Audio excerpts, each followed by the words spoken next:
Hi, I'm Dr. Jamie Richards, CEO of Life by Design, owner of Cafe of Life Chiropractic Studio, Richards Family Chiropractic, West London CrossFit, and host of the radio show Life by Design. On our weekly doctor's blog, we're discussing the dangers of chiropractic diagnosis.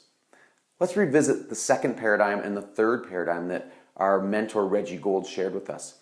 This idea of third paradigm chiropractic is solely focusing on the idea that correcting subluxation and facilitating an adjustment, improving nervous system function and coordination in the body is a positive for every human being when subluxation is present. That the removal or correction of subluxation takes away one negative from the health or potential picture. It doesn't mean optimal health, it doesn't mean full potential, but it does mean better health and closer to your full potential. Now, in the second paradigm, where so many chiropractors practice, there's two different factions. One faction focusing on specifically overtly therapeutic and therapies. Mrs. Jones, I know your problem is joint dysfunction, or I know your problem is sciatica, and I'm going to use these different therapies to treat that condition. Many chiropractors in the same second paradigm group who are subluxation centered still relate the correction of subluxation around the treatment of that symptom or condition. Now, there's some problems with that. We discussed it on a previous weekly blog. Subluxation is not the sole cause of disease. Although subluxation interference to health and healing, it is not the sole cause of disease.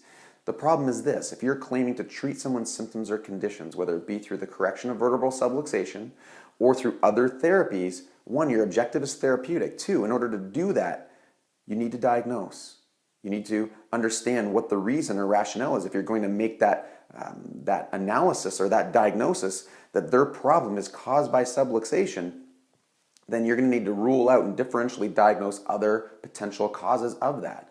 I don't think we have the tools to do that. That's problem one. Our ability to diagnose is far less than people who study this for their lifetime, have all the tools and skills in order to create a diagnosis. Remember, their success rates at the world's greatest diagnostic centers is not very high. It's still an art form. The second component is it's dangerous. Let me tell you a story.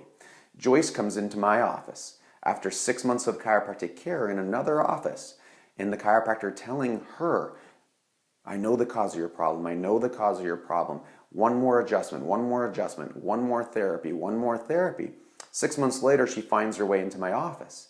And as Joyce comes in, we sit down, we talk, and I share the third paradigm objective with her. And it made sense to her. She was ready to get started.